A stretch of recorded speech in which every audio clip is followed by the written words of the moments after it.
कि हमें दो के होने का भान होगा। हम दो हैं। जब तक हमें दो के होने का भान नहीं होगा, या तो हमें एक से अधिक होने का भान नहीं होगा, तो फिर कैसे इस मार्ग को जाना जाएगा कि अनेक से एक या दो से एक होना चाहिए। तो जहां एक से दो हुए, वहां द्वैत हुए, तो दो हो गए। अभी तक ईश्वर थे, अब ईश्वर और मैं हो गए, यू एंड आई, हम दो हो गए। तो एक से दो होना या एक से अनेक होना, इस तल पे एक ही तल की बात जान के चलेंगे फिलहाल। अब जब बात आती है एक से दो होने की, तो क्या एक से दो होने का सूत्र सिर्फ मेरे और ईश्वर पे ही अप्लाई होता है, या ये जीवन के बहुत सारे एस्पेक्ट पे अप्लाई हो सकता है? मैं और संसार, मैं और घर, मैं और परिवार, मैं और बच्चे, मैं और गाड़ी, मैं और भवन, मैं और समाज, मैं और रिश्ते, देन एंडलेस हो गया। क्योंकि जैसे ही आप एक से दो हुए, वैसे ही आप अनेक हो गए। और एक से दो और एक से अनेक होने की क्रिया में हमें ख्याल नहीं रहा कि अब हम बहु में बरत रहे हैं। और जब मैं बात करूं कि मैं और परिवार, तो परिवार की जो अलग अलग इकाइयां हैं, यानी कि और पुण्य आत्माएं जो आपके साथ इस समय जीवन बिता रही हैं, वो भी तो ईश्वर के साथ वननेस में थे। मूल रूप से तो वो भी अलग नहीं है, संसार में वो अलग प्रतीत होते हैं। मूल रूप से एक में अनेक का दर्शन, यही माया है, इल्यूजन। हम एक में अनेक का दर्शन करते हैं, जो कि नहीं है, जो कि है, जो कि नहीं है लेकिन दिखता है, जो कि नहीं है लेकिन प्रतीत होता है। इस दिखने और प्रतीत होने को सत्य मानकर हम अपने इस संसार में, इस लोक में अपने जीवन को आगे बढ़ाते हैं। यही माया है, यही इल्यूजन है। और इस बात की जानकारी प्राप्त कर लेना, अब ये जानकारी शब्द प्रयोग करेंगे, इस बात की जानकारी प्राप्त कर लेना कि मैं एक ही हूं, अनेक नहीं हूं। वेदों का अमर कथन, अहम ब्रह्मस्मि, मैं ही हूं, मैं ब्रह्म हूं। इस बात की जानकारी प्राप्त कर लेना कि दो हैं ही नहीं, एक ही है, यही ज्ञान है, यही मोक्ष है। ईश्वर ने कहा कि ज्ञानी जो है वो मम मम समान है, मेरे समान है, वो मेरे समान है, क्योंकि उनको इस बात का ज्ञान हो गया है। जानकारी के तल से उठ के अब वो ज्ञान के तल पे आ रहे हैं, या तो जानकारी के तल से उठ के वो ज्ञान के तल पर पहुंच चुके हैं। जब हमें इस बात की समझ पैदा हो जाती है कि हम एक ही हैं, ये द्वैत सिर्फ एक माया है और कुछ नहीं है। तो जो द्वैत के बहुत सारे रूप आपके सामने आएंगे, क्या मेरे भीतर भी द्वैत संचालित होता है, या तो ये सिर्फ सामने वाले से ही गेज कर सकते हैं? तो जब मैं ओम अक्षर का उच्चारण करूं, साधक प्रेमानंद की धर्म पत्नी अलका काबरा के उत्तम स्वास्थ्य के लिए और व्यवस्था ये दी गई हो कि ओम का उच्चारण आपकी जीवा करेगी, और आज्ञा चक्र से ऊर्जा में आप साधक प्रेमानंद की धर्म पत्नी को अपनी ऊर्जा प्रेषित करेंगे आज्ञा चक्र से। तो चलते हुए उच्चारण में यदि आपकी चेतना आपके आज्ञा चक्र से उतरकर आपकी श्वास और आपकी वाणी पर आ जाए, तो क्या ये द्वैत नहीं है? आपने भाव किया कि मेरा स्वरूपिणी को आज उनके जन्म दिवस पर हम ऊर्जा प्रेषित करेंगे, और यदि आपकी चेतना उतर के लड्डू गुजिया में किसी भीड़ में जा रही है, तो क्या यह द्वैत नहीं है? अपने चलते हुए जीवन में आप किस कदर द्वैत से घिरे हुए हैं, इसको देखना प्रारंभ करें। ये द्वैत ने हमें कहां कहां तक, किस किस स्तर तक बेध रखा है। और जैसे जैसे हमारी चेतना इस द्वैत को देखने में सक्षम होगी, तैसे तैसे हमारी समझ के पायदान ऊंचे उठते जाएंगे। बहु द्वैत से हम घिरे हुए, एक एक जिस जिस द्वैत को हम देखते जाएंगे, उस द्वैत का पतन होता जाएगा, वो द्वैत क्षीण होता जाएगा। आप उस द्वैत से मुक्ति पा लेंगे। द्वैत से मुक्ति की समझ, यही मोक्ष है, यही ज्ञान है। हमारे शरीर की हजारों लाखों सेल्स लगातार वाइब्रेंट मोड पर हैं। ये शरीर कितने द्वैत का समुच्चय है, मेरे भीतर इतने द्वैत हैं। मैं इस द्वैत के बारे में जब जागृति प्राप्त कर लूं, तो ये द्वैत मुझे दिखने लगे। हमारी प्रिय साधिका निशा गुप्ता बेहोश रही, आके बैठती रही, करती रही, लेकिन जब उन्हें समझ आया, तो आज वो कहती हैं कि मुझे विचार बहुत आते हैं, मेरा फोकस नहीं होता है। आज जब उनको ये समझ आने लगा कि विचार रुकते नहीं है, फोकस आता नहीं है, तो ठीक इसी क्षण जो दूसरी घटना घटेगी, वो घटना ये है कि उनको ये विचार सामने से द्वैत रूप में दिखाई देने लगे हैं। वो विचार जो उनके इंटीग्रल पार्ट थे, अब वो शेल टूट रहा है। जो सनातन नहीं है और आपके साथ जुड़ा है, वो शेल टूट के आपसे अलग हो जाएगा, और जो सनातन है वो प्रकट हो जाएगा। आप स्वयं को जान पाए।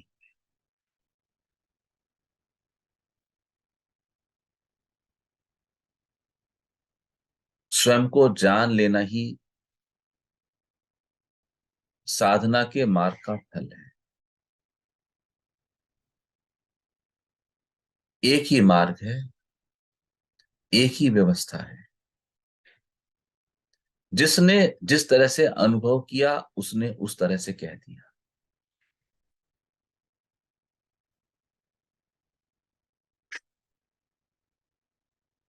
अनुभव के हेर फेर हैं।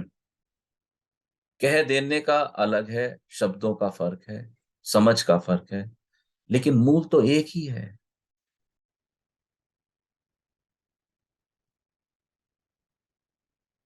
द्वैत को जान ले। कब द्वैत कहां सिर उठा ले, कब चलती हुई ओम चैंटिंग में मेरी चेतना मेरे आज्ञा चक्र से उतरकर मेरी नासिका के द्वार पर, या तो मेरी जीवा पर अर्थात गले, थ्रॉट चक्रा पर आ जाए, मुझे ख्याल ही नहीं रहता।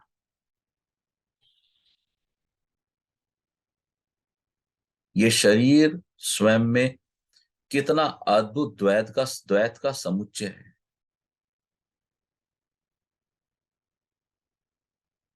थोड़ा थोड़ा इस पर आप निगाह डालना शुरू करेंगे तो द्वैत के संदर्भ में आपकी समझ और गहनतम होगी। कोई साधक कुछ कहना चाहते हैं, पूछना चाहते हैं, तो स्वयं को अनम्यूट करके बोल सकते हैं। सर मैं 5 मिनट का ब्रेक ले सकती हूँ?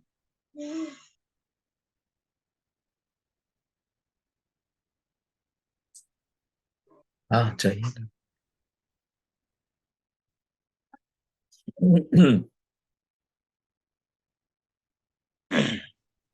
आप लोग जो मैसेज डाल देते हैं, मैसेज डाल के जाना है तो चले जाएं, ऐसे मैं देख लेता हूं, लेकिन जो एक रिद्म चलती है उसमें इंटरफेयर ना करें।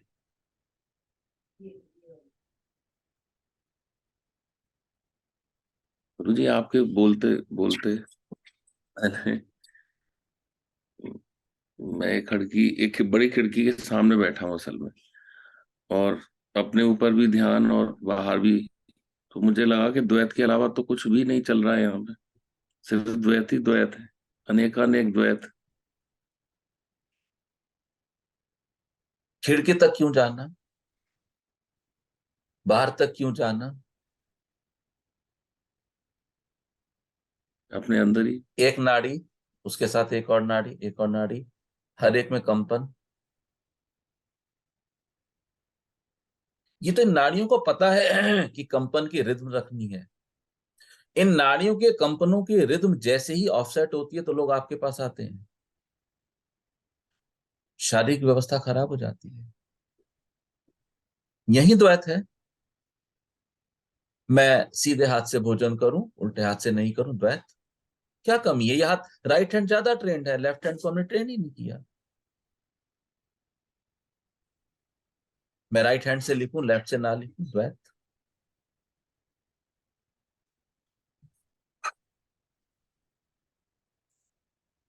देखो, इस प्रकृति की मूल संरचना को आप समझो। प्रकृति मतलब अर्थलोक। इसका मूल सिद्धांत ही द्वैत है। अगर ईश्वर एक से अनेक रूप में नहीं होते तो ये पृथ्वी होनी ही नहीं थी। आप में, मुझ में, फूलों में, पेड़ में, पौधे में, पैट में, पक्षियों में, सब में ईश्वर की शक्ति है ना। ऐसा हम मानते हैं। तो द्वैत से ही हुआ ना। द्वैत से ही हुआ ना निर्माण श्लोक का। तो जो मूल प्रवृत्ति श्लोक की है वो द्वैत है। द्वैत का मतलब है दो। मैं बोलता हूं एक से अधिक, it can be two, it can be more than two, multiple.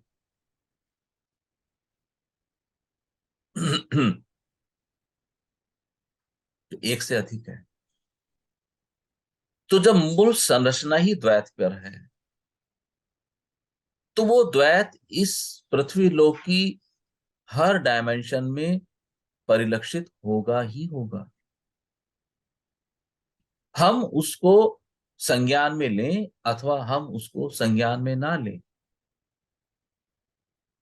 वो हमारी समझ है। और सनातन ने तो इस पे बखूबी काम किया।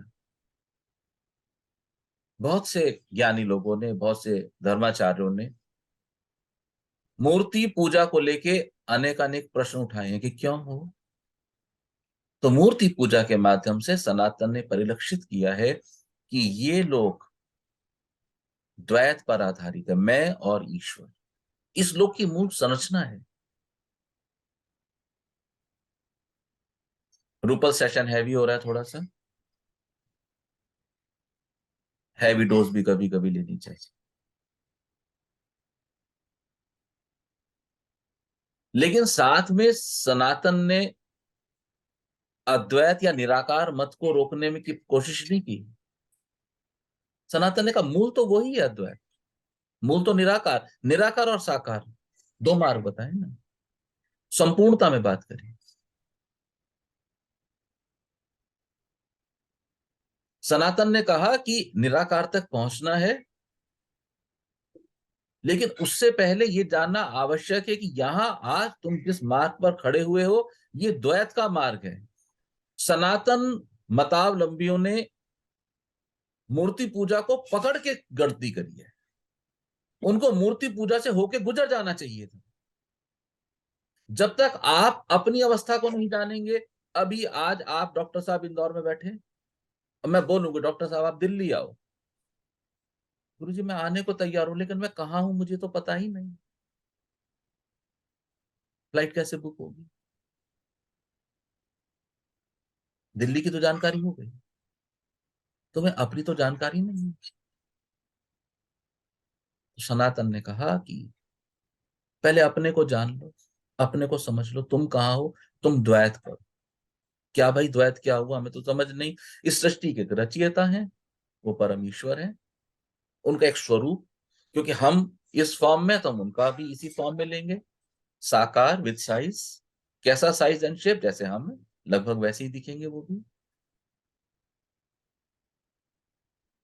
तुम यहां हो, इस लोक का ये चरित्र है जो कि द्वैत प्रधान है। तो तुम्हारा आराधना का केंद्र द्वैत से स्टार्ट होगा।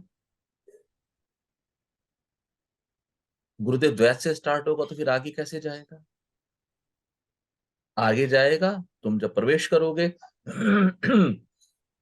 तो तुम्हें द्वैत मिलेंगे, ईश्वर मिलेंगे, उनकी सेवा भोग अर्पण होगा।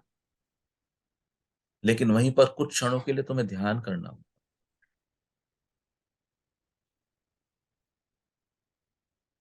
वो तुम्हें अद्वैत के दर्शन कराएंगे। तो तुम्हें ये भी जानकारी हो तुम कहाँ खड़े हो, और तुम्हें ये भी जानकारी हो कि तुम्हारा मार्ग क्या है। और आप देखें, इन पृथ्वी लोक के लगभग सभी धर्म ने आधी बात करी। क्रिश्चियनिटी ने तो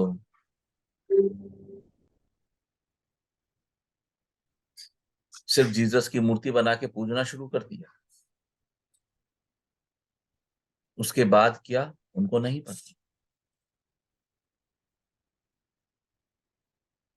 क्योंकि उसके बाद क्या नहीं पता। तो इस आधार पर उनका जो मूल चरित्र था प्रेम का, वो कहीं खो गया। सेवा का वो कहीं खो गया।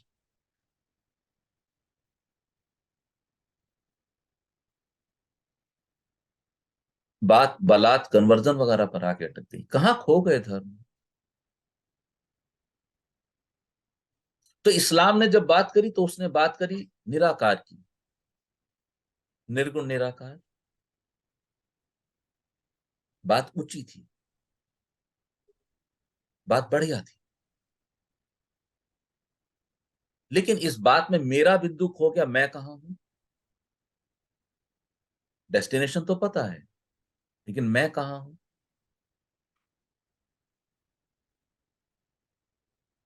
इसकी तो जानकारी गायब हो गई।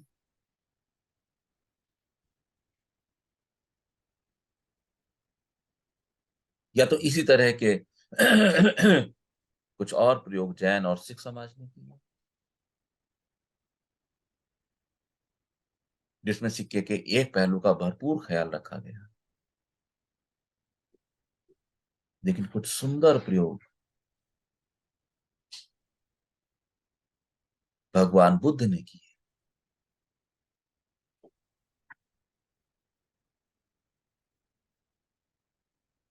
और उन्होंने धर्म को,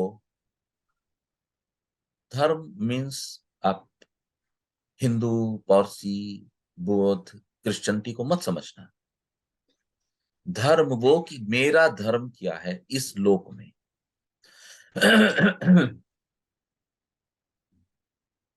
उन्होंने धर्म को व्यक्ति के भीतर उतारा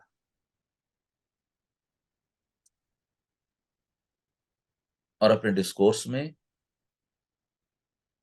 उन्होंने लोगों को जगाने की चेष्टा की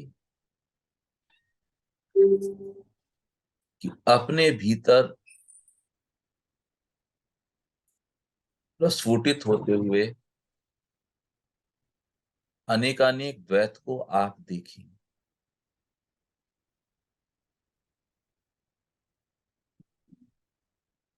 क्योंकि सनातन ने तब तक इस लोक के आधार पर बहुत अद्भुत कार्य कर दिए।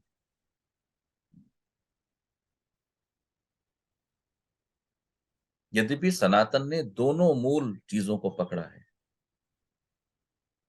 और आज के आधुनिक युग तक पहुंचते पहुंचते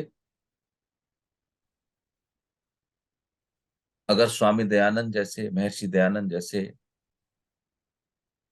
ऋषियों ने मूर्ति पूजा का विरोध किया तो सनातन ने उनको अंगीकार किया, स्वीकार किया।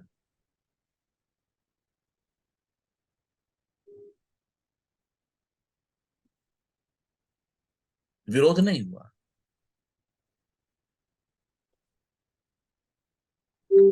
लेकिन इस यात्रा को जो बौद्ध महात्मा भगवान बुद्ध ने जो मोड़ दिया, वो बहुत आपके समीप तक ले आए।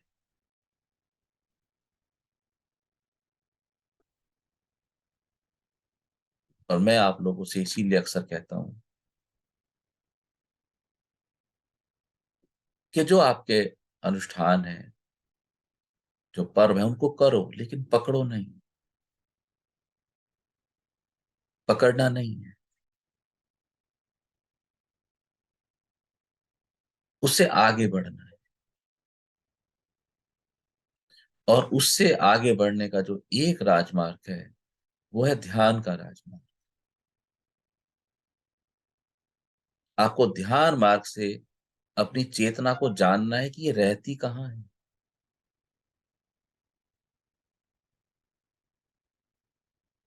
धीरे धीरे जब हमें ये समझ आने लगे कि हमारी चेतना हमारी अनुमति तो क्या, हमारी जानकारी के बिना कहां कहां रहती है, जैसे जैसे समझ विकसित होने लगेगी, आपकी चेतना आपको रेस्पॉन्ड करेगी। आपका अंतर्मन बलिष्ठ होगा, जागृत होगा। और जैसे जैसे आपका अंतर्मन जागृत होता जाएगा, तैसे तैसे आपका भौतिक मन कमजोर होता जाएगा। जैसे जैसे आपका अंतर्मन की जागृति और भौतिक मन का कमजोर होगा, आप द्वैत से परे होने लगे।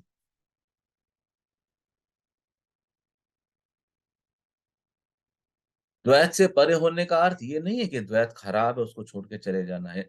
आपको द्वैत के संदर्भ में समझ विकसित होनी शुरू हो जाए।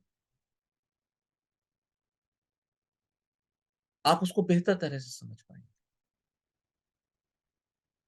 बस इतनी सी यात्रा है और कुछ नहीं, है ना? कोई साधक कुछ कहना चाहते हैं तो कह सकते हैं। ज्योति स्वरूप से मेरी रिक्वेस्ट है कि कृपया किसी साधक का नाम बताएं जो इस चर्चा के अंत में भजन सुनाएंगे। गुरुजी, मुझे आज के सेशन में एक चीज तो समझ आई जो अभी तक कभी कनेक्ट नहीं हुई थी, कि संसार में सब में मेरा ही तो रूप है।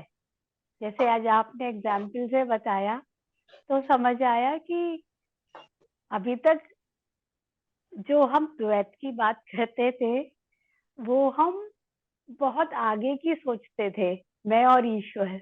अभी तो मुझे मेरे बच्चों में भी मैं दिखनी चाहिए, मेरे पड़ोसी में भी मुझे मैं दिखनी चाहिए, और मतलब हर चीज में मुझे मेरा ही रूप दिखना चाहिए। और जब वो मुझे कनेक्ट करेगा या जो कर रहा है तो उससे एक अलग सी फीलिंग आ रही है मेरे अंदर। अच्छा है, बढ़िया, बहुत बढ़िया। और कोई साधक कुछ कहना चाहते हैं तो कह सकते हैं। सर मैं सर कहना मेरा एक सौरभ बोलिए। हाँ सर, मेरा एक प्रश्न है। एक तो मुझको इस चीज का अनुभव होता है कि हमारा ही प्रतिबिंब ही संसार है, और उसी में ही ये चीजें वैसी बनती है जैसे हमारे अंदर है। तो मेरा एक और प्रश्न है कि हमारे, अगर हम शास्त्रों में भी जाए तो द्वैत पे भी बहुत व्याख्या है। सांख्य और कई द्वैत में भी, उसमें भी और भी कई लिखे हैं, विशिष्ट द्वैत ऐसे करके उसमें भी कई सारे दर्शन है। तो वहां पे भी कई लोगों ने अपने ध्यान उससे इस पे काफी लिखा है। तो उनका क्या महत्व है, वो किस स्तर पे बात कर रहे हैं और हमारा किस स्तर पे चल रहा है? फिलहाल तो ये समझे कि संसार प्रतिबिंब नहीं है, संसार है। क्योंकि जैसे ही हम कहते हैं संसार प्रतिबिंब है तो हम संसार को नेगेट कर रहे हैं। मैं मानता हूं संसार नहीं है, लेकिन संसार है, इसको मान। जैसे ही हम स्वीकार करते हैं किसी अवस्था को तो हमारे पास अब उससे निकलने का मार्ग है। संसार प्रतिबिंब जिसने कहा अच्छा कहा, मुझे आपत्ति नहीं है, लेकिन मैं आपसे कहता हूं कि संसार है, इसको स्वीकार करो। जब वो अनुभव आएगा कि संसार प्रतिबिंब है, संसार नहीं है, तो हम उसको भी स्वीकार करेंगे। आज तो हम एक्सेप्ट करेंगे संसार। अब बहुत से मनीषियों ने द्वैत के संदर्भ में बहुत से अनुभव लिए। जिन्होंने जो अनुभव लिए, आने वाली पीढ़ियों के लिए उनके अनुभव का लाभ मिले, वो इतने दयालु रहे कि उन्होंने वो अनुभव लिख छोड़े।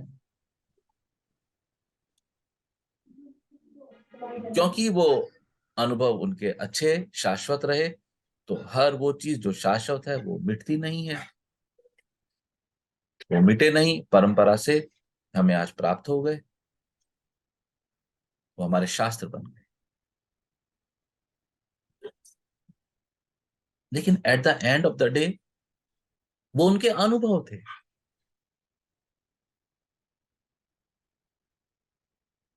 और द्वैत के या अन्य किसी भी अनुभव को लेने के लिए साधना के मार्ग से आप बातें नहीं, आप ले सकते हैं। मेरा आपको निवेदन इतना है कि आप अपने मार्ग से अनुभव, यदि आप अपने मार्ग से अनुभव नहीं लेंगे और यहां पर आप उन महान मनुष्यों के अनुभव को यदि अपने भीतर उतारना चाहेंगे, वो उतरे इतना आसान नहीं है। क्या कंफ्यूजन क्रिएट,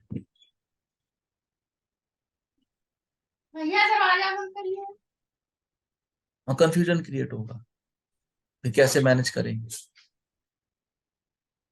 तो उसको मैनेज करने का एक ही तरीका है कि क्यों ना अपने मार्ग को आलोकित करने के लिए हम अपने मार्ग पे एक अपनी पर्सनलाइज फ्लड लाइट लगा लें।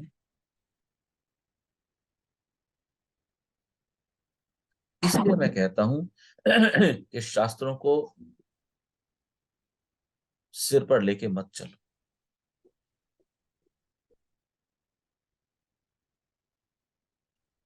शास्त्रों को घोट लो और पी जाओ। शास्त्रों का एक एक वचन आपके एक एक सेल में जाके रिदम में बजना चाहिए। वो कैसे होगा? जब आप उसके लिए तैयार होंगे। आप कैसे तैयार होंगे? साधना के मार्ग से।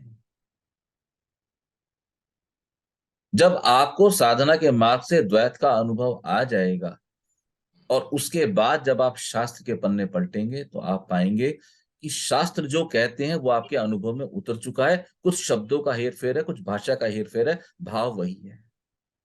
ये सहज मार्ग, ये इजीएस्ट वे है। हमने तो इतने वर्षों से साधना करते हुए आज तक आप सबसे ये चर्चा नहीं करी कि इन 7 चक्रों के नाम क्या है।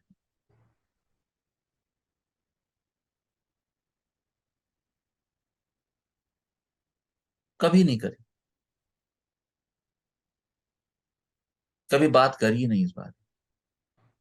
क्या बात करें? जिस दिन समझ आएगी तो चक्रों के नाम भी आ जाएंगे। अक्षर ही तो फर्क होंगे, शब्दों में ही तो भेद होगा, भाव तो वही रहेगा। उन चक्रों की कार्य प्रणाली, प्रॉपर्टीज और एप्लीकेशन तो वही रहने वाली हैं।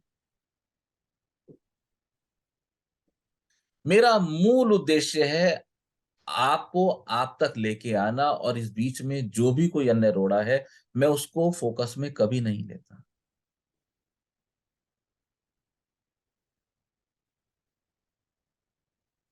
मुझे ईश्वर की प्राप्ति हो जाए,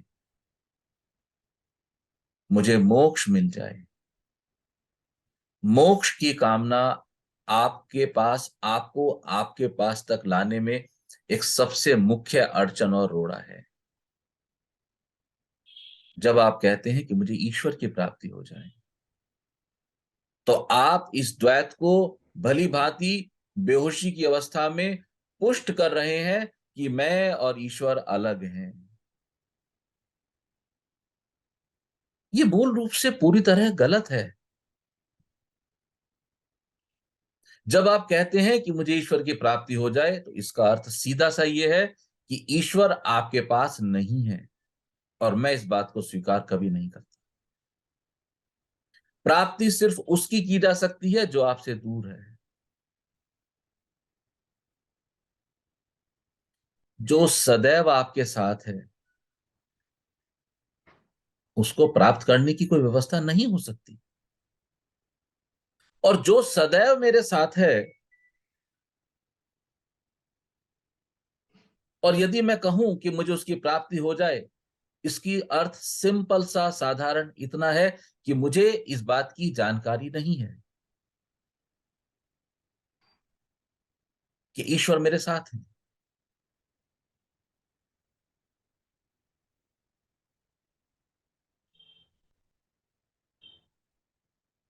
और जिस व्यक्ति को उसके सदैव इंटीग्रल पार्ट यदि कुछ है उसकी जानकारी नहीं है, तो मैं सिंपल सी भाषा बोलता हूं, वो व्यक्ति बेहोश है।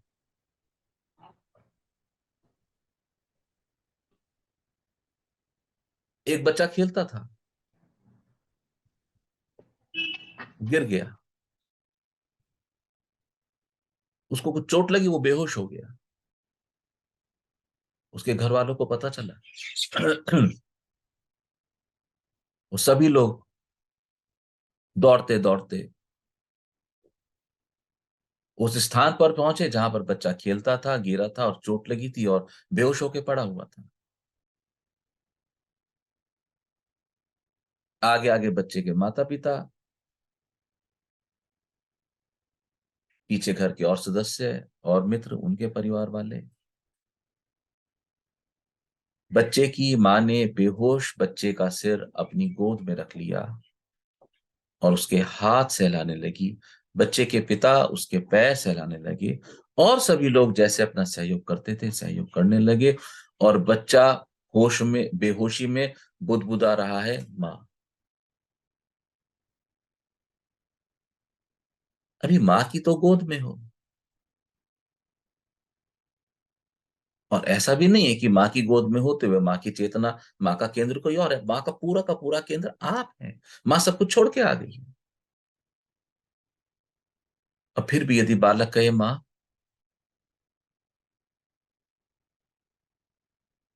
तो बालक को इस अवस्था का भान नहीं है कि उसका सर पूरी तरह से माँ की गोदी में है और माँ का पूरा केंद्र वही है। क्या कहेंगे? माँ बेहोश है, बालक बेहोश है। और यदि अब इस समय मुझे बालक को बताना हो कि आप माता की गोदी में हैं,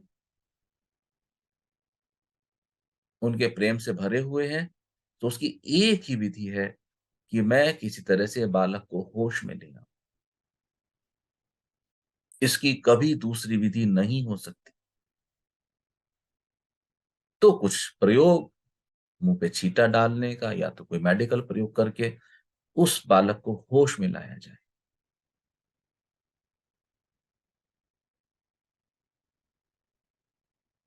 जैसे ही बालक होश में आएगा, अब वो इस बात को बिना कुछ किए जानता है कि वो माँ की गोद में है, माँ के सानिध्य में है। और आप जब कहो कि मुझे ईश्वर की प्राप्ति करनी है, तो मेरा एक ही मत इसमें कि आप बेहोश हैं। मेरे पास कोई मार्ग नहीं है कि मैं आपको बता सकूं। एक ही मार्ग है कि आइए, ये जो सामूहिक बेहोशी है, इसको मिलकर तोड़ने की चेष्टा करें। ये बेपर्दा हो जाने की क्रिया है।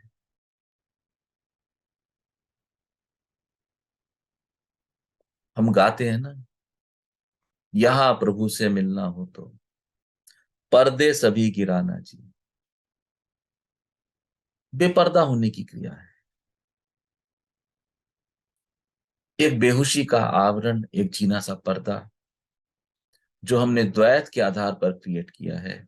आइए इस द्वैत को जाने, इस द्वैत को जानने मात्र से ये बेहोशी का आवरण, ये द्वैत का पर्दा हट जाए, इसकी संभावना है। हटा या नहीं हटा, ये मुझे तब पता लगेगा जिस दिन ये बेहोशी टूट जाएगी। इसलिए क्यों ईश्वर को प्राप्त कर लेने की भावना रखनी?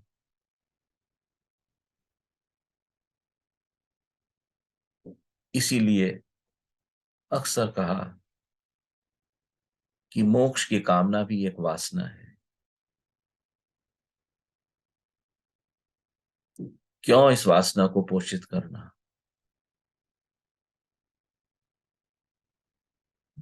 क्यों इतना भविष्य में छलांग लगानी जहां बात ज्ञान और मोक्ष तक किया जाए? हमारे पास जो शाश्वत है वो ये है, वो ये वर्तमान है, वो ये वर्तमान क्षण है। करेक्ट वो क्षण जब अभी मैंने कुछ बोला और आपने सुना, आपने कुछ बोला और हम सब ने सुना।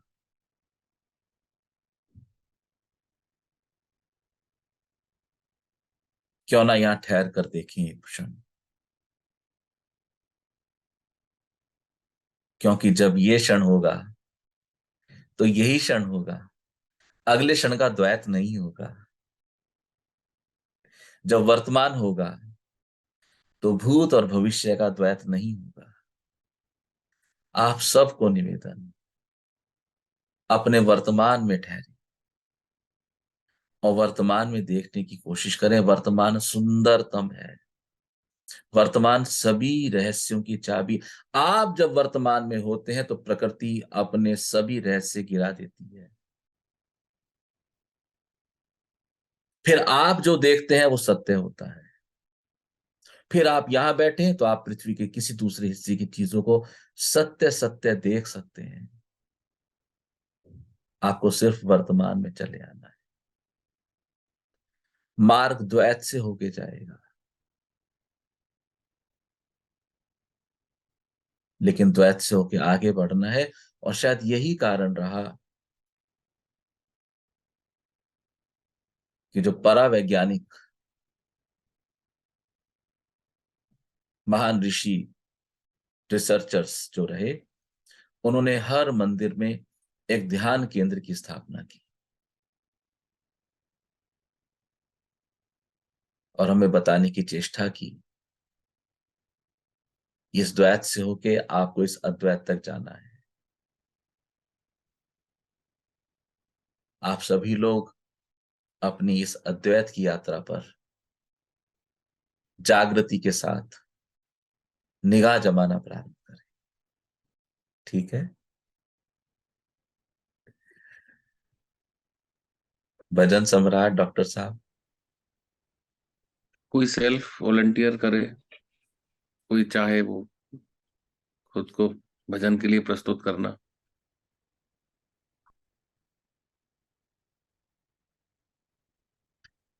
सतगुरु का ये प्रेम नगर है, यहाँ मौज ही पाना जी।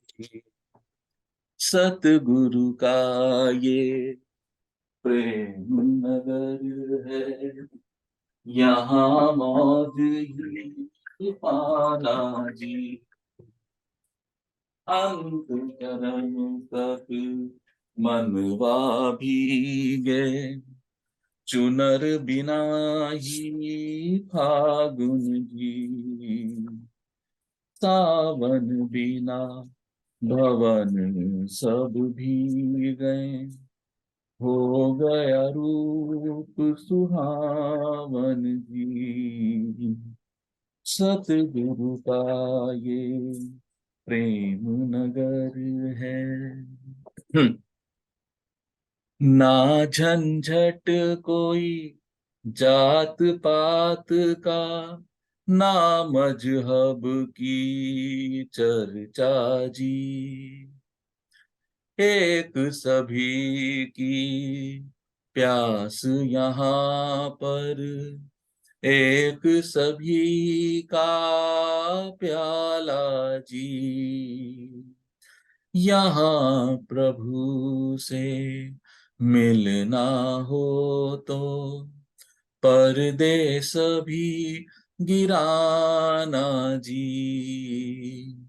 सतगुरु का ये प्रेम नगर है, यहाँ मौज ही पाना जी।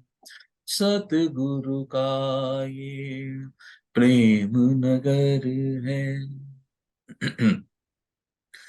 यहाँ दुई की, दुई मतलब द्वैत, यहाँ दुई की सुई नहीं चुभती, घुले बताशा पानी में। पहने ताज फकीर डोलते, ईश्वर की रजधानी में। यहाँ तैरे नाव में नदिया, सागर सीप समाना जी। सतगुरु का ये प्रेम नगर है, यहाँ मौज ही पाना जी। सतगुरु का ये प्रेम नगर है। मुक्ति की शक्ति मिलती इस दर पर आ मिट जाने में। मजा कहाँ वह जीने में जो, मजा यहाँ मुड़ जाने में। मन की मौत, भौतिक मन, मन की मौत यहाँ हो जाती, अक्षय आनंद पाना जी। सतगुरु का ये प्रेम नगर है, यहाँ मौज ही पाना जी।